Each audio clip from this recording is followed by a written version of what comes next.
محترمه تا تپوس کړی دی چې د فرض په تعریف کې او د واجبو په تعریف کې یو فرق دی چې واجبو کې به فيه شبهتون وي او په فرضو کې شبهه نشته.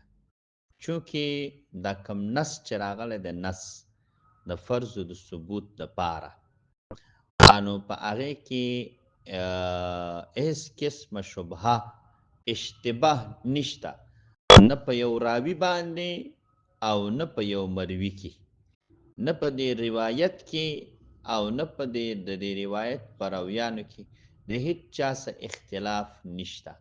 دا قطعي الثبوت او قطعي الدلالت دي او هر چې واجب دي نو هغه چې دي نو په هغې کې شبهه ده یا د روایت په سند کې یا د روایت په یا د راوي په مروي کې په روایت کې مسله ده. او شبهه د څه د وجې نه راغلې ده؟ شبهه د وجې د دې نه راغلې ده چې قطعیت یې تام نه دی. د قطعیت دپاره چې کم شرایط دي نو په هغه شرایطو کې فرق دی او فرق یې زیات نه دی، لږ دی. نو د دې وجې نه استاد څه چل دی، دې ته به څه وایي؟ دې ته به واجب وایي. اوس موږ ووایو عملا دا په شان د فرضو دي، عملا په شان د فرضو دي معنا دا چې څنګه فرض کې نو داسې به دا واجب کې، چې څنګه فدیه د فرضو ده نو داسې فدیه د دې واجبو ده.